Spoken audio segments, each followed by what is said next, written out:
He just wanted breakfast. The morning sun was barely up, casting a washed-out gold over Main Street, making the sidewalks glimmer with yesterday's rain.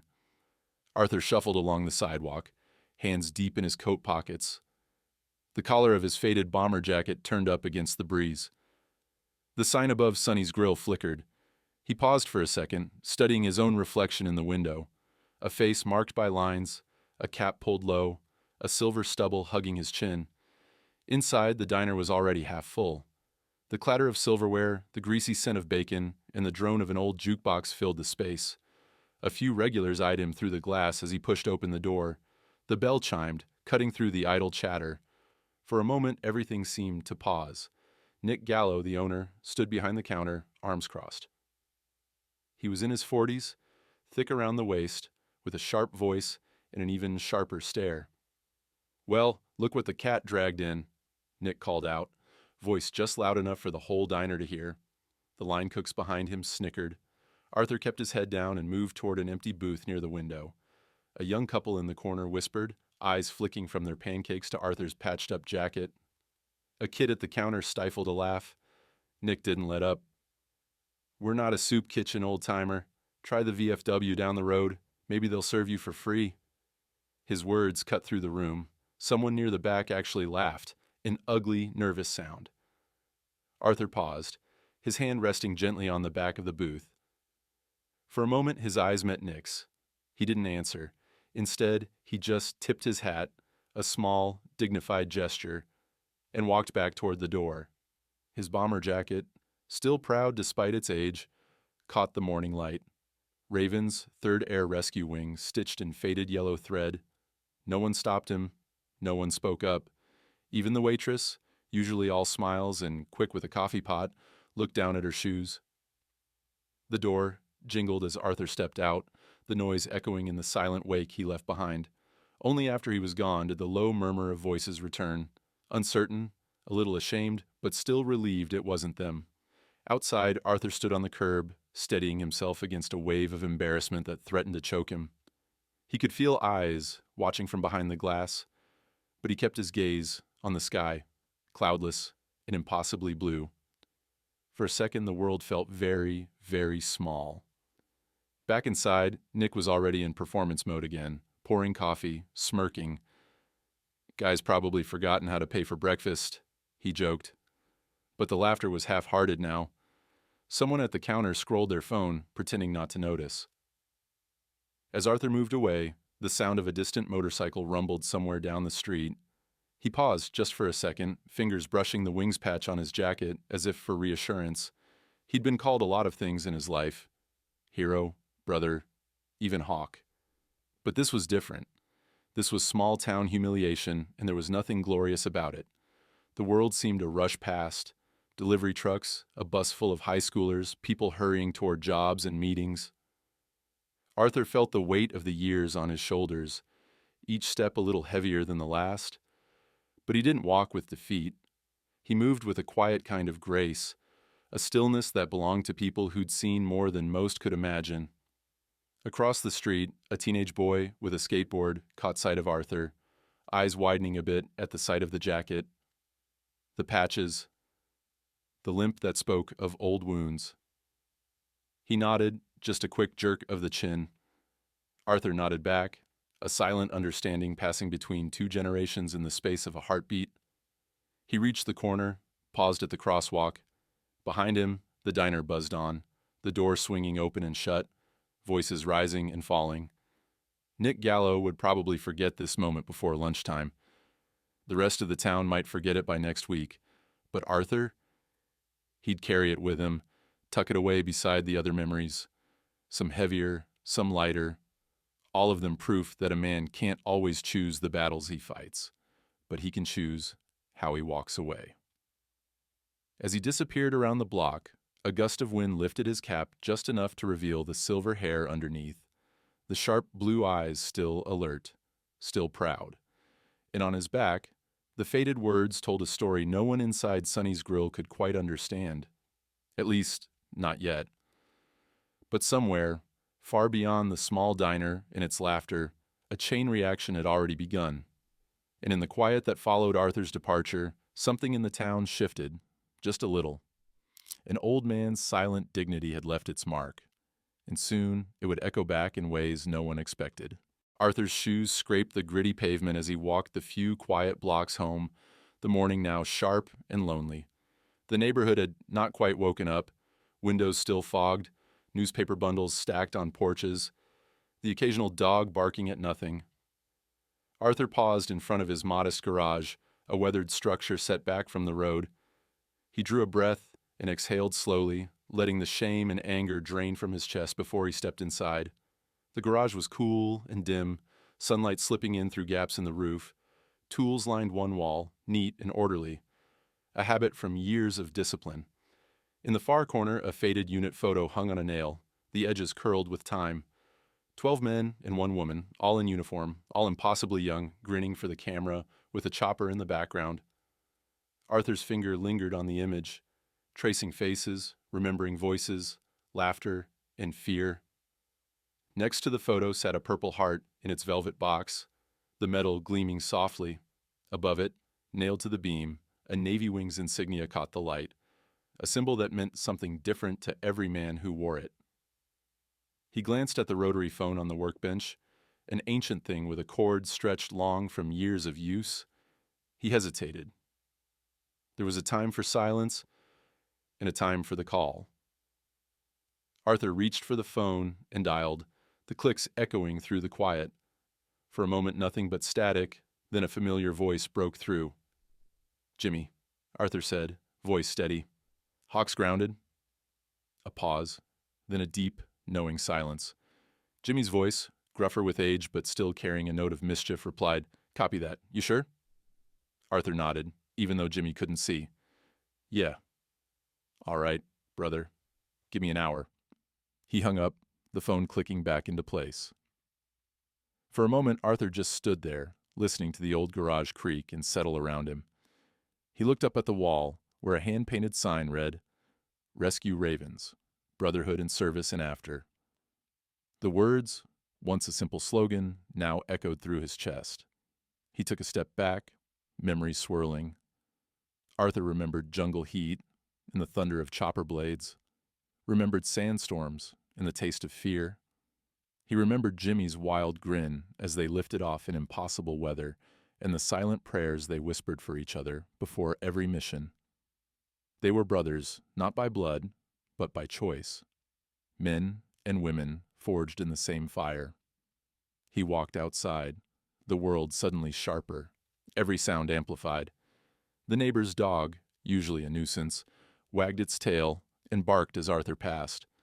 Across the street, a young mother watched him from her porch, offering a tentative wave. Arthur lifted his hand, a gentle smile softening his face. He was not an angry man, not a man who sought conflict, but he believed in showing up when it mattered.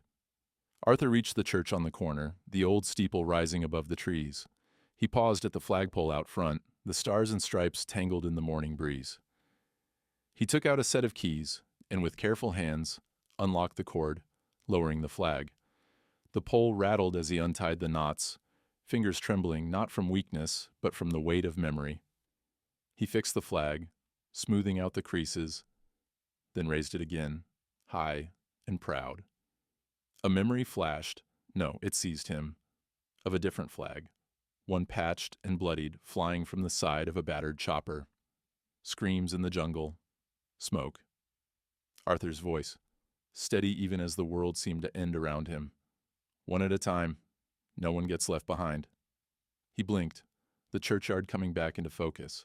His chest tightened, not with grief, but with a sense of duty that never really left. He turned toward home, but a young man on a bicycle stopped at the curb, panting, eyes bright with recognition. "Hey, sir, I saw you at the diner. My granddad's at the VFW, too.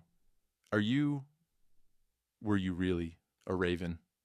Arthur offered a soft smile. "Long time ago." The boy's face lit up.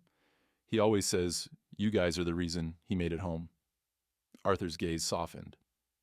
"We all did our part." The boy pedaled away, waving. Arthur watched him go, feeling the world shift, just a little, in his favor. Back in the garage, Arthur sat at his workbench, the phone now silent. He stared at his hands, scarred and strong, and waited. He knew Jimmy would make the call. He knew the code, knew how the word would spread. No explanation was needed. The Ravens had always understood that silence sometimes meant more than words, that a man didn't have to shout to be heard by his brothers and sisters. Miles away, Jimmy finished his morning coffee in a roadside diner, his phone buzzing on the table. He read Arthur's message twice, lips tightening. He sent a single text, nothing flashy, just 3 words. All wings on call. Then he added a line for good measure. Flight plan rerouted. On the other side of town, a woman with silver hair tucked beneath a leather cap slipped her phone into her vest pocket. She touched the raven patch sewn onto her jacket and smiled. In her garage, a Harley rumbled to life. Across state lines, in quiet homes and city apartments, old comrades received the message. Coins clinked on kitchen tables, jackets pulled from closets, helmets dusted off. Nobody asked for details. Nobody needed to. Brotherhood meant showing up. No questions, no hesitation. As the morning passed, the small town seemed unchanged to those who weren't looking. But in garages, in living rooms, in silent moments between breaths, something ancient stirred. The call had gone out. The Ravens were moving, not with rage, but with purpose.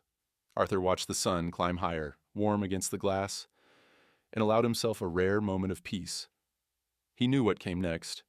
He knew the power of silent brotherhood, the kind that didn't demand or threaten, but simply showed up. The world outside kept moving, but for those who knew where to look, a quiet storm was gathering.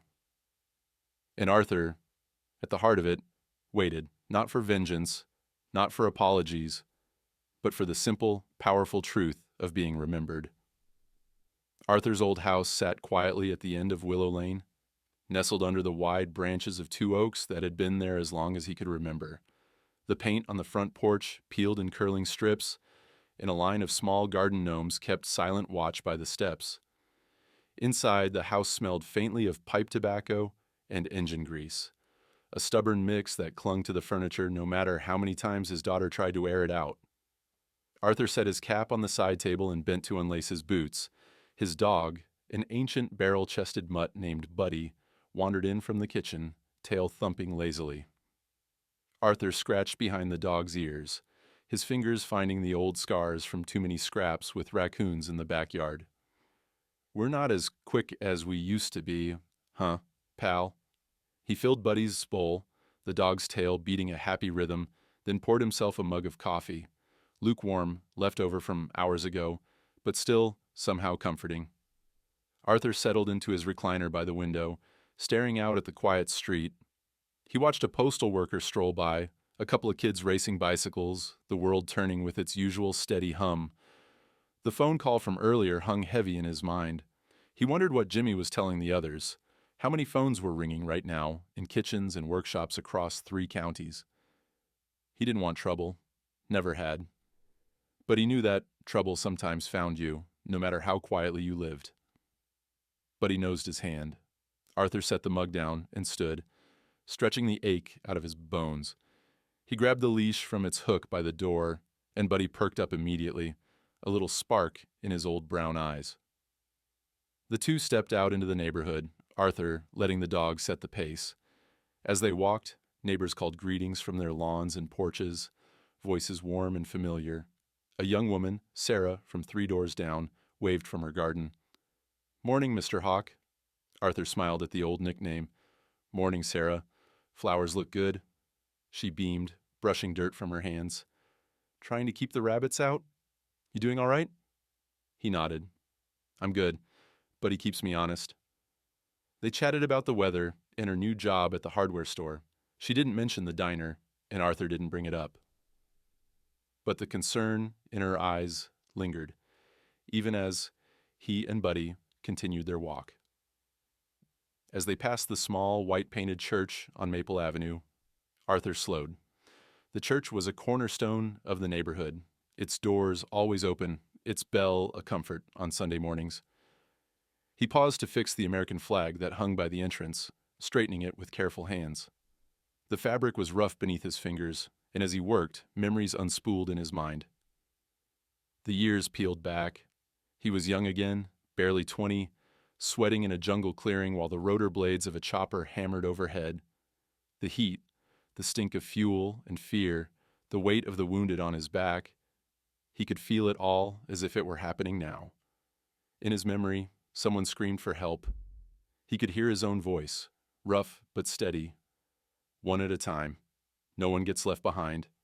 He'd said it 1,000 times. It was the creed that had guided him through impossible days and nights, that had sent him back into the smoke and chaos when everything in his body begged him to stop. Sometimes, when the house was dark and the wind rattled the windows, he could still hear those voices, the ones that made it back, the ones that didn't. Arthur finished with the flag, taking a step back to survey his work. The stripes fluttered in the breeze, bright and bold against the sky. He saluted, not caring who saw, then turned away. He and Buddy wandered down side streets, past the elementary school where his granddaughter had learned to read, past the bakery that still made bread the old way. People greeted him by name. A kid playing basketball shouted, "Hey, Mr. Hawk, wanna shoot?" Arthur grinned, shaking his head, and the boys' laughter trailed after him like birdsong. Despite everything, this was his town. He'd lived here longer than most of the street signs had been standing.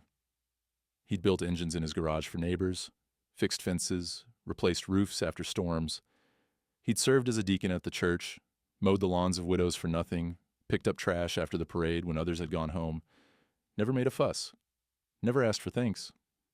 That was just how things were done. Back at the house, Arthur wiped Buddy's paws and set him up on his old blanket. He stood in the living room for a long moment, eyes drifting to the shadow box on the wall. Inside was the Purple Heart, the Navy wings, and a battered photograph. 12 young faces frozen in time, arms around each other, grins wide, hope bright in their eyes. The Ravens. His family in another life. His thoughts drifted to those who didn't come home. He remembered writing letters for mothers, attending funerals, where the sound of taps seemed to hollow out your chest. He remembered how, after the service, you learned to keep your grief folded inside, because life kept going, and you were lucky to have it. Arthur's fingers traced the photograph. In the background, his daughter's voice rose from the kitchen, talking to her kids about homework and chores, the everyday noise of family. He leaned against the doorway, listening, letting the warmth fill him, even as the memory of the diner gnawed quietly at the edges of his peace. He knew Nick Gallo's words would travel. Small towns had long memories and short distances between ears. There would be whispers, speculation. Some folks would side with the owner, some with him.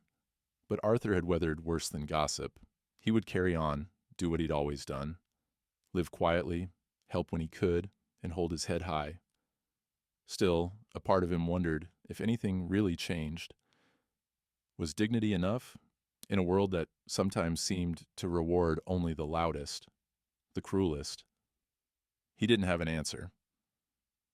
All he knew was that the phone call was out there now. The Ravens would be talking. And sometimes, just sometimes, the old Brotherhood still meant something. Evening crept in, gold fading to purple at the edges of the sky.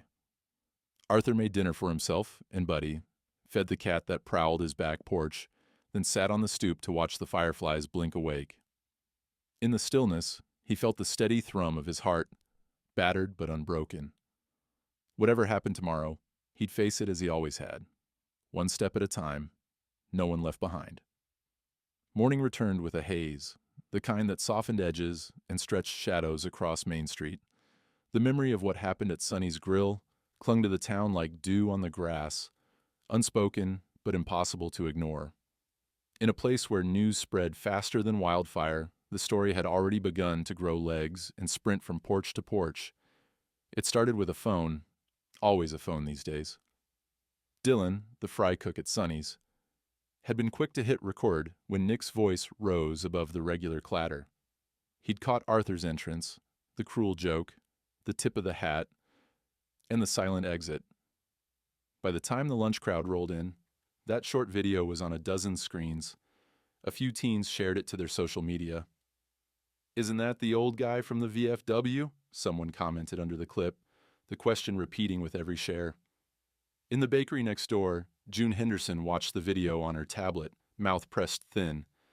"That's Arthur," she muttered, showing it to her husband, who shook his head. "Did you hear what Nick said?"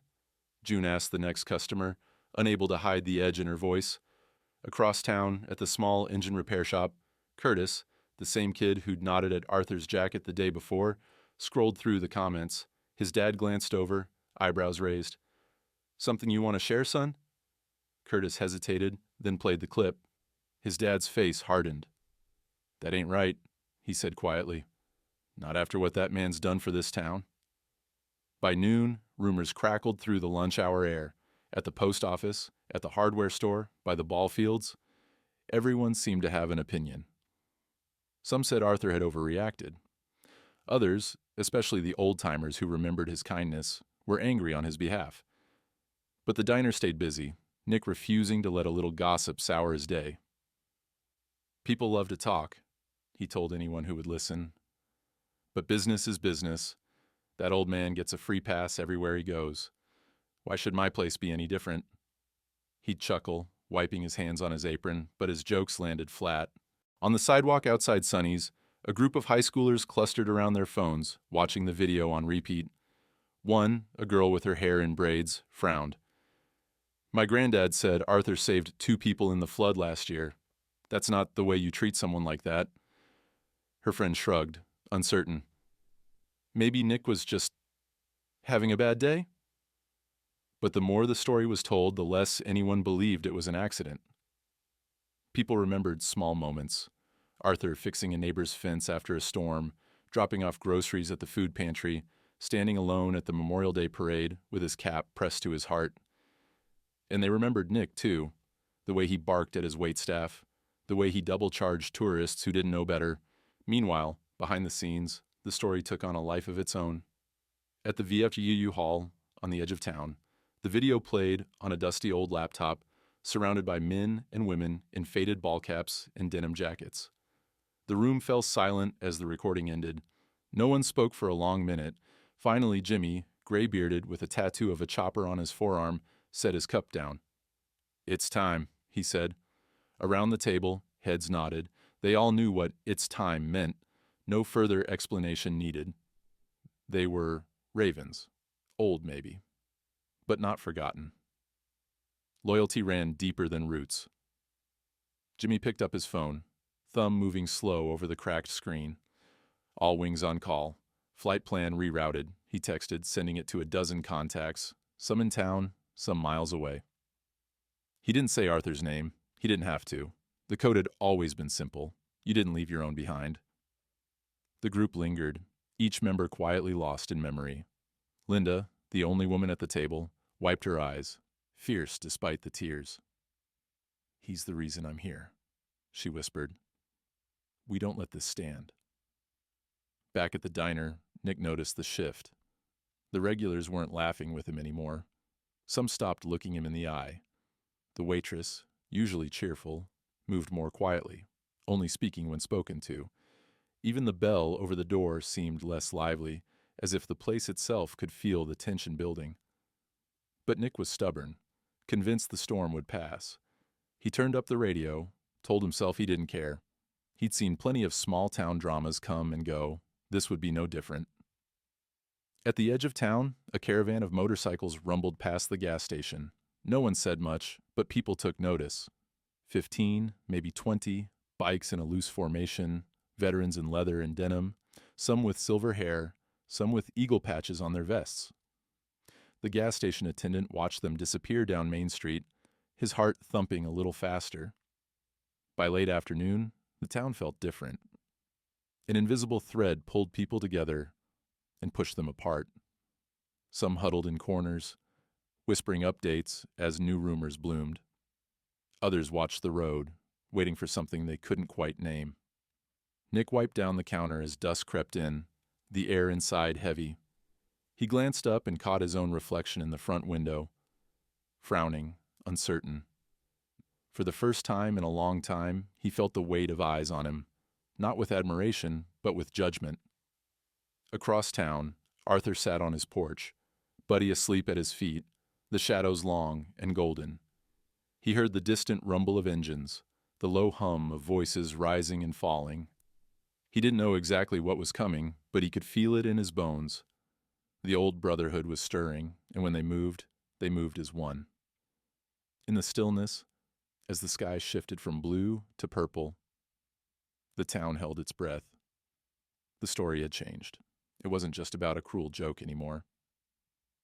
It was about respect, memory, and what a community owes to those who gave quietly without ever asking for thanks. And somewhere in that gathering dusk, the first seeds of reckoning took root.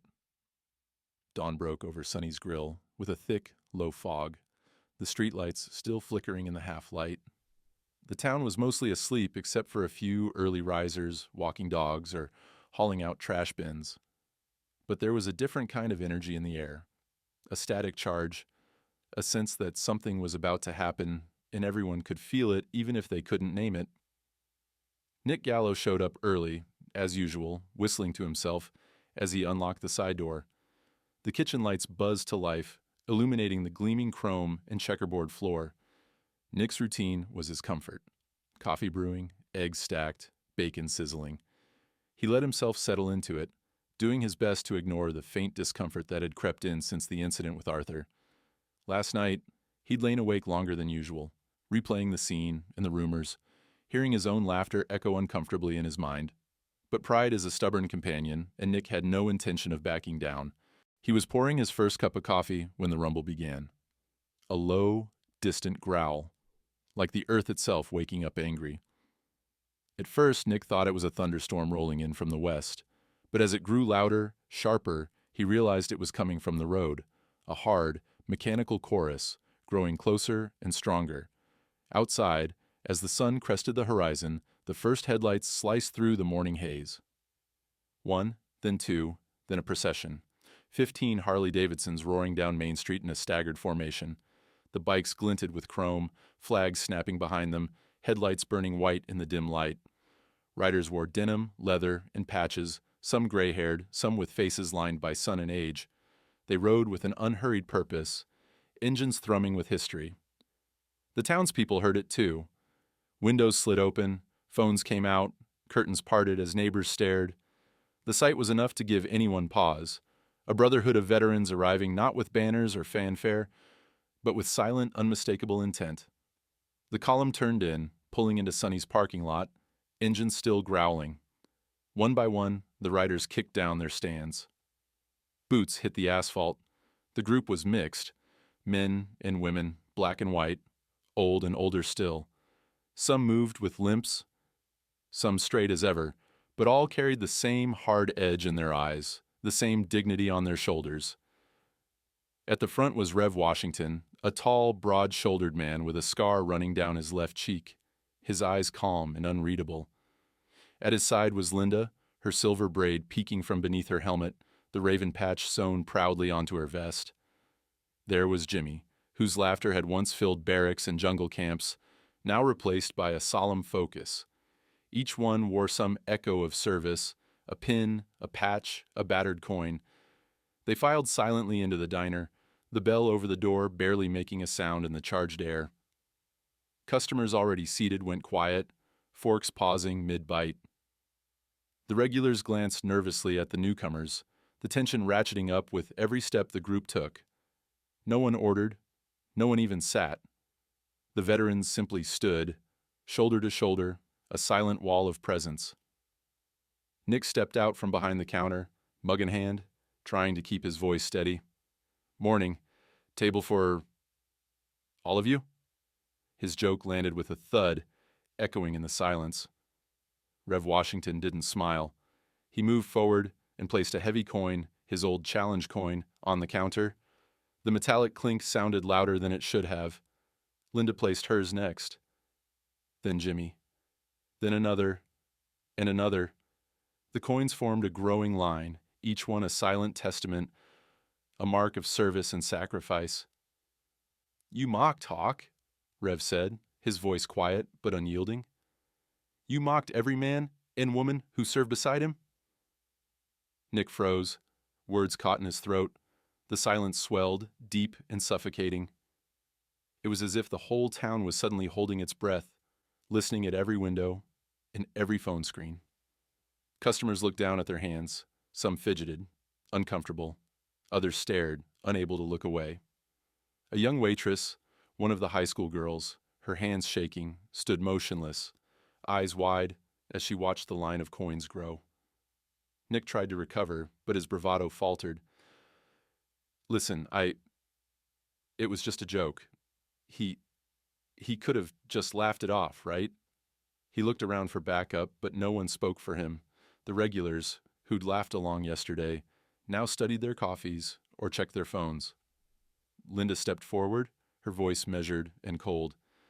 It wasn't a joke to him. It's never a joke when it's about respect. Rev Washington nodded to the room, making sure everyone heard. This isn't about free meals, Nick. It's about how you treat people who served, who saved lives, who keep saving lives, every day, in quiet ways you never see. The room seemed to shrink around Nick.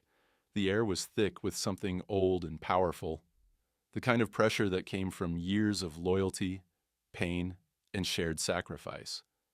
No threats were made, no voices raised, but the message was clear as a church bell at midnight. After a long, heavy moment, Rev Washington picked up his coin, closed his fist around it, and turned to leave. The rest of the Ravens followed, each reclaiming their coin with slow, deliberate movements. The group filed out just as quietly as they'd come, boots echoing on the linoleum. Nick was left standing behind the counter, the memory of the coins and the eyes of the entire town pressing in on him. He realized, perhaps for the first time, how small his world really was, and how deep the river of brotherhood could run. Outside, the motorcycles thundered to life again. As the group pulled away, people stepped out onto porches and sidewalks, watching them go. The veterans didn't wave or look back. They didn't need to. Their presence had said it all. Inside the diner, the regulars sat in stunned silence. The waitress finally exhaled, tears glimmering in her eyes. Even the old jukebox in the corner seemed to hush, the morning's ordinary chaos replaced with a heavy, unforgettable calm. Nick watched from the window as the veterans disappeared down Main Street, the dawn now fully awake, and the town forever changed. The echo of motorcycle engines faded into the distance, but the tension they left behind in the Sonny's grill was as thick as the morning fog. Nick stood frozen behind the counter, still clutching his coffee mug, knuckles white. The faces of the customers were a mosaic of shock, discomfort, and dawning realization. For a long moment, nobody spoke. The usual background noise, dishes clattering, the hiss of the coffee machine, idle jokes, had fallen away, leaving only a ringing silence. Rev Washington's challenge coin still sat in the center of the counter. Its weight was less in ounces than in meaning, but Nick could feel it pressing into his chest like a stone. He stared at it, uncertain. All at once, the bravado that had carried him through years of running a bustling, sometimes chaotic diner had evaporated. In its place was an emptiness, like a house after the furniture has been taken away, every flaw suddenly exposed. The waitress, Sam, finally found her voice. "You okay, Mr. Gallo?" she whispered, the question loaded with concern and accusation all at once. Nick managed a stiff nod but didn't trust himself to speak. The door chimed as a customer slipped out quietly, and then another, until only a handful remained, those with nowhere else to be or those too stunned to leave. It was Sam who approached the counter, her eyes lingering on the coin. "You know, my uncle served with Arthur. Said he was the bravest guy he ever met." She hesitated, then added, "Maybe you should just apologize." Nick's jaw clenched. Apologize? He'd never been the kind of man to say sorry, not to staff, not to family, not to anyone who called him out. He'd always believed that strength meant never backing down. But now, all that felt hollow. The coin sat there, unmoving, a silent dare. Outside, the parking lot was empty, except for the ghosts of what had just occurred. The townspeople who had watched from their windows returned to their kitchens, their living rooms, their group texts.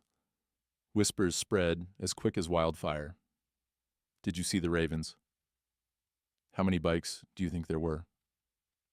I heard Rev Washington was here, in person. Everyone had an opinion, but all agreed on one thing. The town hadn't seen anything like this in years. Back inside the diner, Nick watched as Sam busied herself with wiping tables that didn't need cleaning. The regulars mumbled to each other, their glances flickering toward him, then away. No one laughed. No one made eye contact for long. The morning crowd, usually chatty and full of harmless gossip, now kept to themselves, the drama of the day weighing heavy in the air. Nick tried to carry on. He took orders, poured coffee, forced a few jokes. But it was no use. Every gesture felt mechanical. Every word fell flat. When he tried to pick up the coin, he found he couldn't. His hand hovered over it, trembling before he withdrew it. It wasn't just a piece of metal anymore. It was a reminder of what he'd done and what he still needed to do.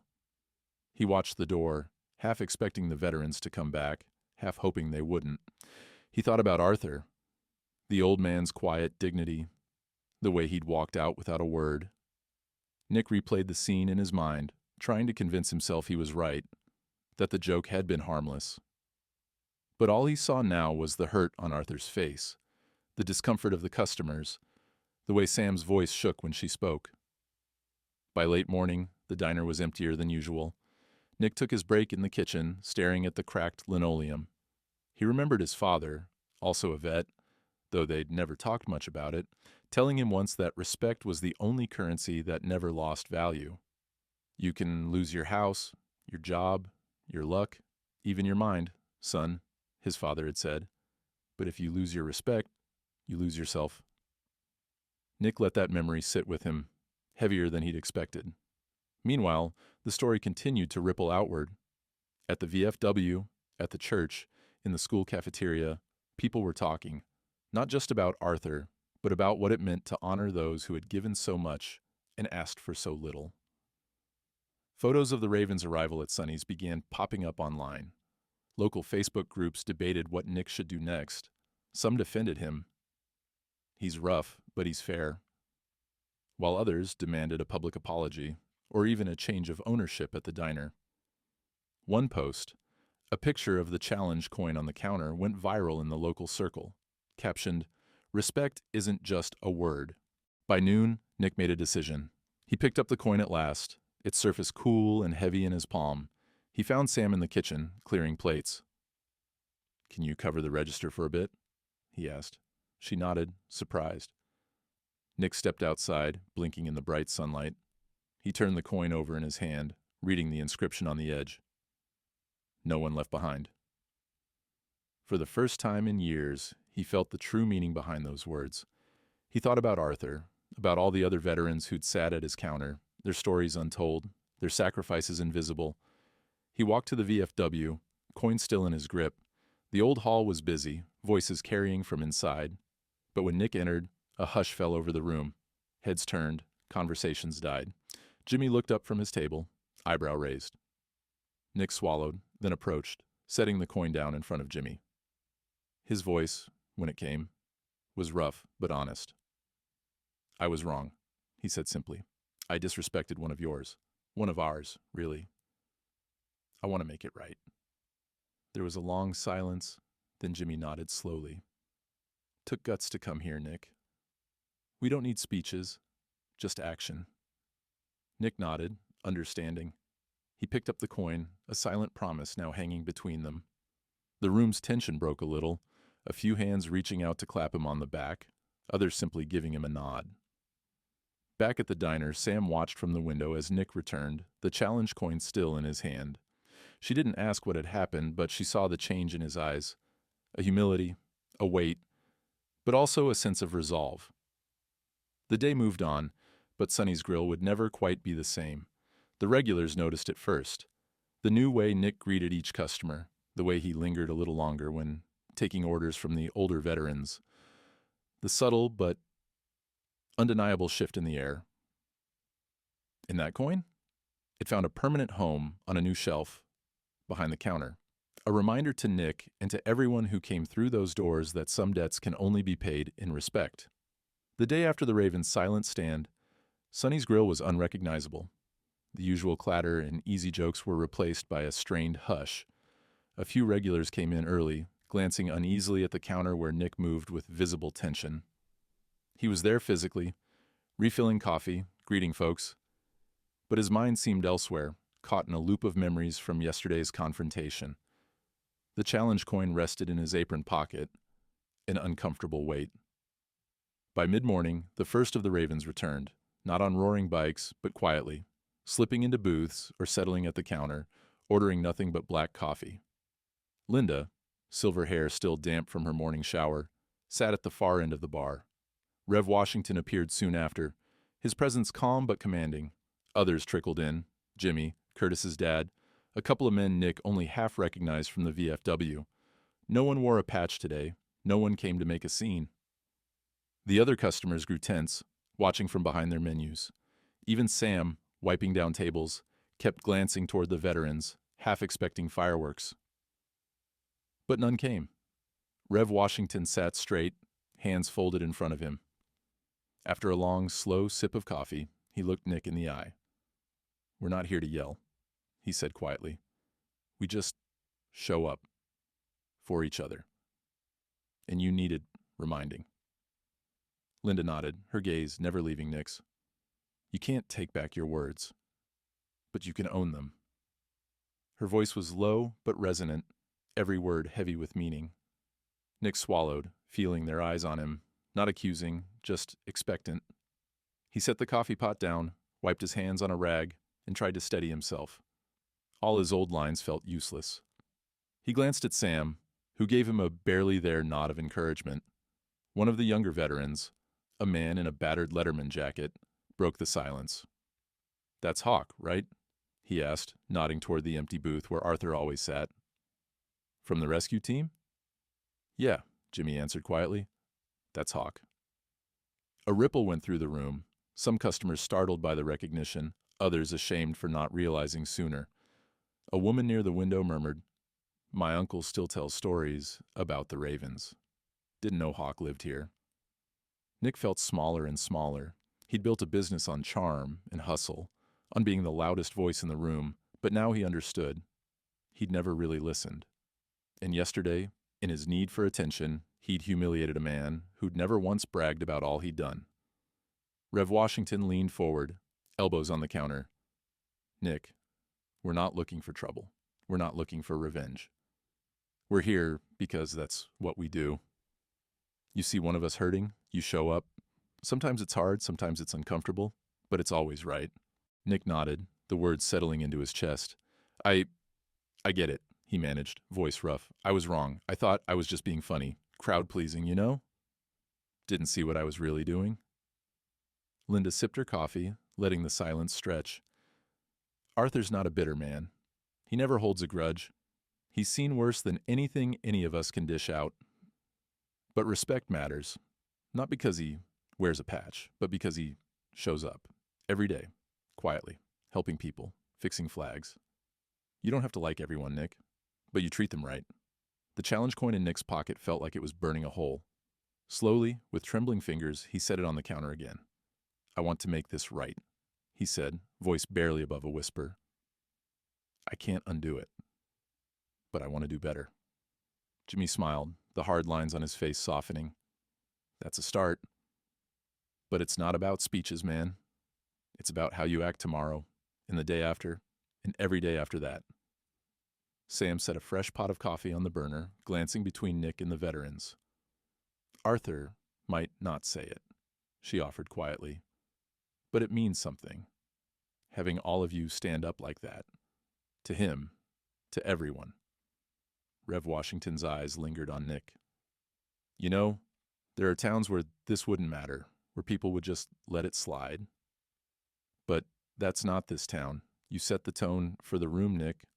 People follow your lead, for better or worse." Linda's hand rested briefly over the coin. "We're not here to threaten you, Nick.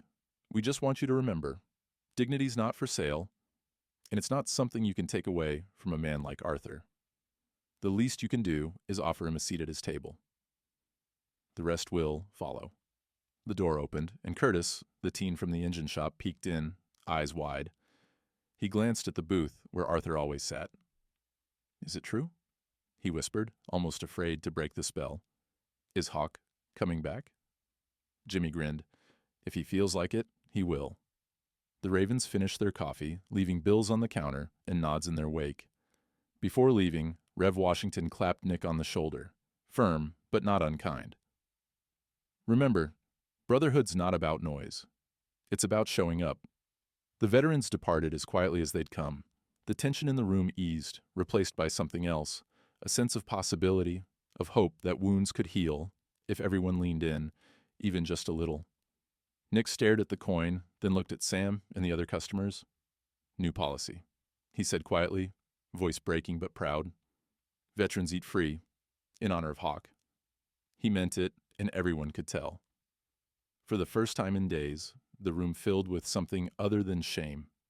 A few customers clapped, others simply nodded, but the mood had changed. The Ravens had not come with threats or anger. They'd come with truth, dignity, and presence. A reminder that even in the quietest acts, the deepest lessons are learned. Outside, as the sun climbed higher, the town began to breathe again. People passed Sonny's grill, some smiling, some thinking, but all just a little more aware of what respect truly means. And somewhere down the street, Arthur, unaware of the shift his quiet strength had sparked, walked his old dog past the flag at the church, its stripes bright in the morning breeze. The day after the Ravens' quiet but unmistakable message, Sonny's Grill stood at the crossroads of habit and change. For years, its yellow sign had been a familiar sight: chipped paint, bold letters, the O in Sonny's, forever threatening to fall. It was the kind of place that looked the same every season, weathering storms and summers without much fuss. But today, as sunlight broke through the clouds, something felt different in the air. Nick Gallo woke early, sleep fitful and broken. He'd replayed yesterday's words and the steady, unshakable way the veterans had looked at him, over and over in his mind. He thought of Arthur's silence, the quiet disappointment that had cut deeper than any shouting ever could. He stared at his ceiling, listening to the small town come alive. Birds, car engines, the faint sound of someone mowing a distant lawn. After a shower, Nick dressed in his cleanest shirt and old work jeans. Instead of driving straight to the diner, he made a detour, parking his truck outside the hardware store as the owner unlocked the doors. The conversation was short, awkward, but honest. "Got any sign paint?" Nick asked, voice rough with lack of sleep. The owner, a veteran himself, handed him a can with a nod, and unasked, threw in a brush. Nick returned to Sonny's, the sign paint rattling beside him. He took a long look at the battered sign out front, the one that had greeted him every morning for a decade. Customers came and went, watching as he climbed a shaky old ladder and with slow, careful strokes painted over the chipped lettering. The sun climbed higher, drying sweat on his brow as he worked. Some people offered help. Most simply watched, sensing that this was something he needed to do himself. As he painted, a new sign was being carved a few blocks away. Old Master Hanley, the town's retired woodshop teacher, had gotten a call from Nick early that morning. He'd set to work at his bench, chiseling out a new plank, simple, sturdy, honest, no frills, just the words, "Veterans eat free," in honor of Hawk. Word spread quickly. By lunchtime, a small crowd gathered outside Sonny's, some curious, some skeptical, many hopeful. The story had leaped from phone screens to front yards, and people began to see what respect could look like, built not with grand gestures, but with honest labor and humility. Inside, Sam prepped extra coffee, moving with energy she hadn't felt in days. The regulars drifted in, conversation low but friendlier. The air, recently so heavy, now seemed to buzz with possibility. There was no fanfare, no speeches, just the sense that maybe, finally, things could be put right. When the new sign arrived, Nick hung it himself. He hammered in the last nail as the lunch crowd watched, a row of veterans among them, some in patches, some in plainclothes, all standing quietly together. He stepped down, wiping sawdust from his hands, and turned to the gathering. He didn't speak, didn't make excuses. He just nodded, a small gesture of respect, and went back inside to the counter he'd stood behind for years. That afternoon, a local reporter snapped a photo of the new sign and posted it to the community page online. The comments poured in, some praising the change, others grumbling about special treatment, but most expressing relief that the town was remembering what mattered. Even those who rarely spoke to Arthur now found themselves thinking about him, about what his presence and his quiet absence had meant for years. Nick didn't make a formal statement and didn't call attention to himself. He simply handed over the morning shift the next day to Sam, and for the first time in a long time, rolled up his sleeves and set to work outside. He sanded the bench by the front window, paint-stained hands moving in slow, deliberate circles. He repainted the wood a deep, welcoming red, then set a small brass plate at one end. It read, "Reserved in honor of those who served." As people walked by, some stopped to help, some just watched. A young mom with her toddler brought over a bouquet of wildflowers and set it on the new bench. A trio of teens who'd shared the viral video the day before left a handwritten note. "Thank you, Hawk. We see you now." As the sun dipped low, casting long shadows down Main Street, Arthur's house was quiet. He'd spent the day, as he always did, walking Buddy, fixing a neighbor's fence, tending to his small garden. He hadn't set foot near the diner since that morning, choosing instead to keep his world small and steady. But even Arthur couldn't escape the change. His phone buzzed with messages, some from friends he hadn't seen in years, others from complete strangers, all offering thanks, apologies, or just a shared story. The VFW called, inviting him for coffee. Linda stopped by with a peach cobbler and a hug that said more than words could. Arthur didn't say much in response. He listened, smiled, nodded, his way of acknowledging the town's shifting heart. At sunset, Arthur stood at his window and looked toward Main Street. The new sign caught the last rays of the day, the words glowing gold in the light. For a long moment he let himself feel the weight of it, not as a prize, but as a reminder of everything that had come before. He didn't crave attention, but the respect was real, and it mattered more than he would ever admit. Meanwhile, Nick lingered in the parking lot, surveying his handiwork. For the first time in days, he didn't feel defensive. He just felt tired and strangely lighter. He knew there was more to do, more to prove, more to learn. But the hardest step, he realized, was done. He'd shown up, made amends, and let his actions speak. The town itself seemed changed, the air humming with a quiet unity. Not everyone agreed. Not everyone forgave easily, but something had shifted.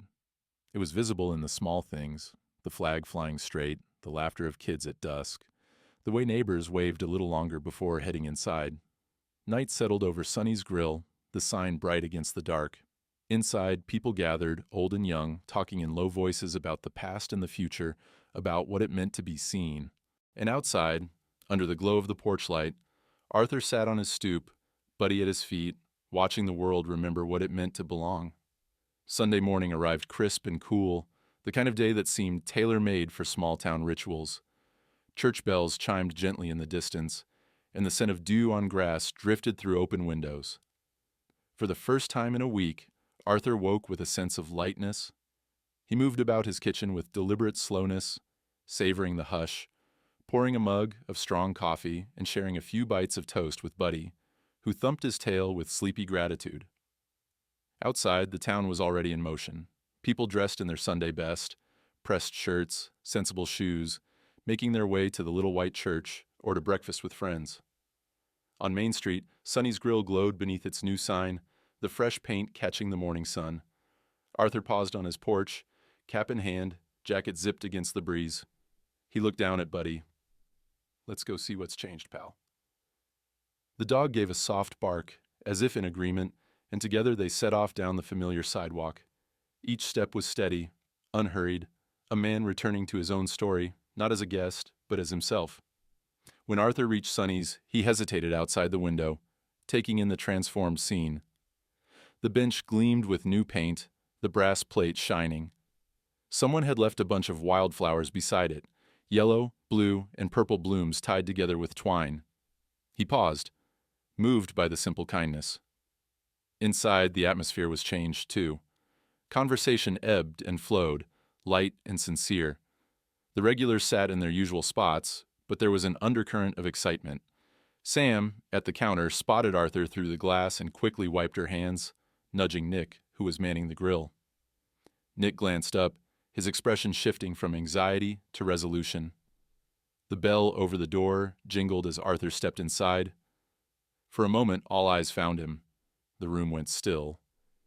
Then, slowly, the conversations resumed, but gentler this time, as if giving space for something important. Nick moved from behind the counter, wiping his hands on his apron. His usual swagger was gone, replaced with humility. He stopped just a foot away from Arthur, searching for words that didn't come easily. "Your table's ready, sir," Nick said, voice quiet but clear, motioning to the booth by the window. The surface gleamed, cleaned and set with care. No reserved sign, no fanfare, just a simple, open invitation. Arthur nodded, a small, almost imperceptible smile flickering across his face. He moved to the booth and slid in, Buddy curling at his feet with a contented sigh. Sam appeared, coffee in hand, and poured a fresh cup without asking. "Good to see you, Mr. Hawk," she said softly, and he nodded in thanks. There was no need for grand speeches. Respect wasn't a currency spent with words, it was a matter of presence. The regulars made eye contact and nodded, small gestures loaded with meaning. Even a few strangers recognized him from the stories now circulating through town. They offered hesitant smiles, grateful for the chance to acknowledge him.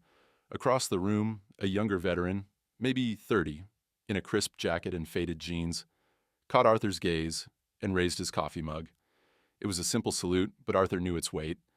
He lifted his own mug in reply, and in that quiet exchange, decades of service, loss, and hope passed between them. Nick brought Arthur's breakfast himself. Eggs, bacon, crisp hash browns, a plate just the way Arthur liked it. He set it down gently, then paused, shifting awkwardly from foot to foot. "I owe you more than breakfast, Arthur. I wasn't thinking, but I'm trying to do better." The words were plain, not rehearsed. Nick didn't linger for praise. He just nodded and returned to his station, leaving Arthur with his meal and the sunlight pooling on the table. Outside, a few of the ravens lingered near their bikes, sipping coffee from to-go cups, talking quietly among themselves. Linda caught Arthur's eye through the window and offered a two-fingered salute. Jimmy grinned and gave Buddy a mock, stern look, prompting the old dog to thump his tail in approval. People filtered in and out all morning, some stopping just to read the new sign, others snapping a quick picture, many slipping in to shake Arthur's hand or clap him on the shoulder. He accepted each gesture with modesty, never letting the moment become about him alone. If asked, he'd simply say, "I'm just a regular, same as anyone." But everyone knew that wasn't quite true. Arthur's presence was different now, not larger, not louder, but more visible. He didn't demand respect. He simply received it, quietly, as if it were the most natural thing in the world. Late morning, after the breakfast rush had passed, Nick found a quiet moment to sit across from Arthur, rubbing the back of his neck. "Town feels different, doesn't it?" he said, looking out the window at the bench, the sign, the steady traffic. Arthur considered, then replied, "Sometimes all it takes is for folks to show up." Nick smiled, a genuine smile for the first time in days. "Glad you did, and I'm glad your friends showed up too." Arthur shrugged, his gaze far away. "Brotherhood isn't noise, Nick. It's just being there when it counts." They sat for a moment in companionable silence, the only sound the soft clatter of plates and Buddy's low snore. The sun shifted higher, and with it the last remnants of tension seemed to dissolve. It wasn't about forgetting what had happened, but about understanding and moving forward together. As Arthur rose to leave, Nick stood as well. "This place will always have a table for you, Hawk. For all of you." Arthur nodded, said his goodbyes, and headed for the door, Buddy trotting by his side. Stepping outside, Arthur paused, taking in the sight of the new sign, the fresh bench, the faces of old friends and new. The town had found its rhythm again, changed maybe, but stronger for it. The lesson was simple. Real respect is earned, not with loud words, but with quiet deeds, over a lifetime. Arthur tipped his cap to the sky, then made his way down Main Street, feeling, for the first time in a long while, truly at home. As another week rolled in, the changes at Sonny's Grill settled into routine.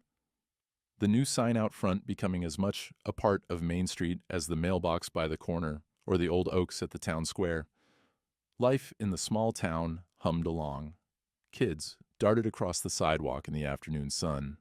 Teenagers loitered outside the corner store, and couples walked their dogs in the cool, lavender light of early evening.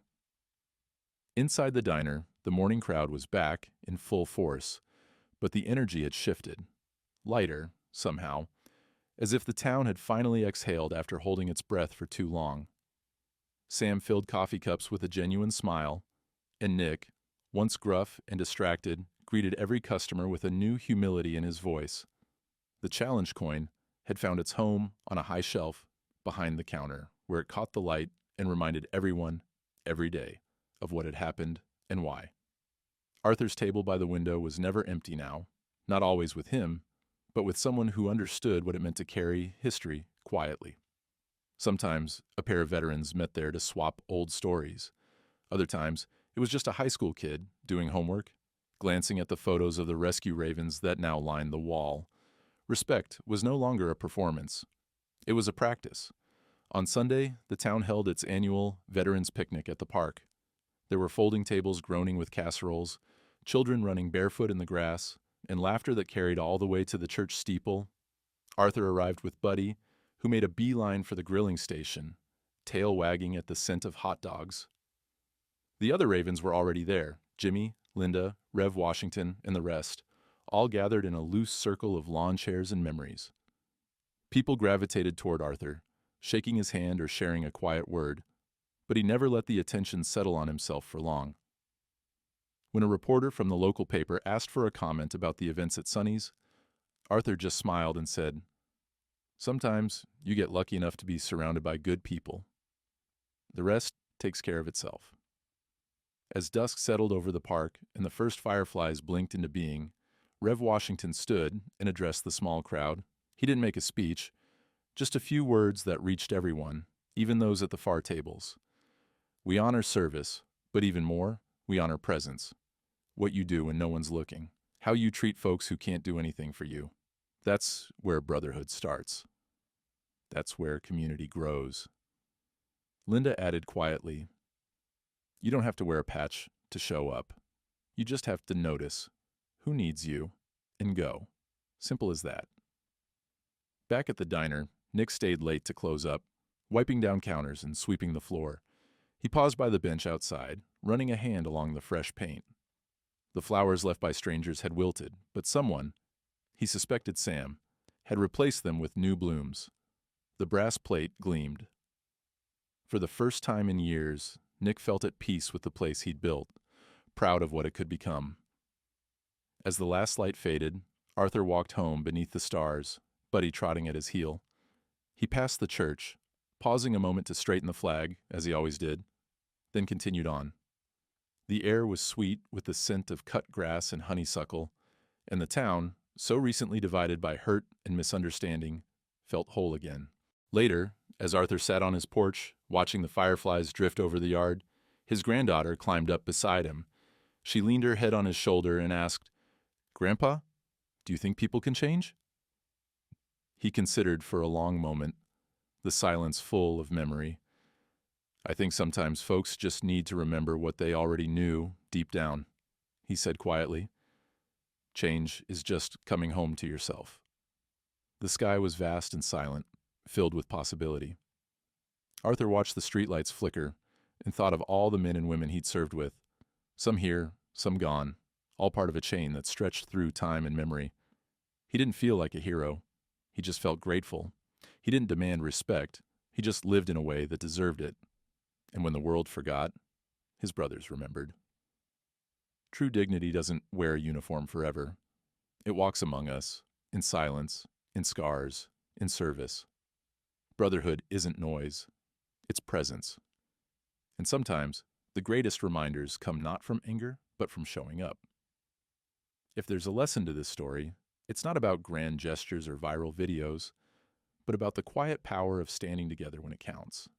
Sometimes justice arrives not on the wings of anger, but in the footsteps of friends. And sometimes the hardest thing to do is simply to show up, to be counted among the decent, the present, the quietly brave. For Arthur and the Ravens, respect wasn't something that could be demanded or worn like a medal.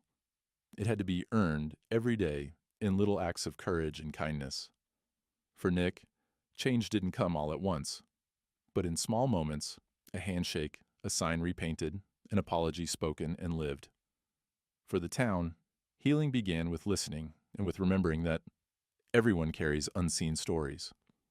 As the fireflies danced and Buddy snored softly at his feet, Arthur felt at peace. Not because the world was perfect, but because for one small moment it was good. If you believe real heroes don't brag, they just show up, hit like, follow, and share the story with someone who needs to remember that respect, kindness, and brotherhood still matter in our world.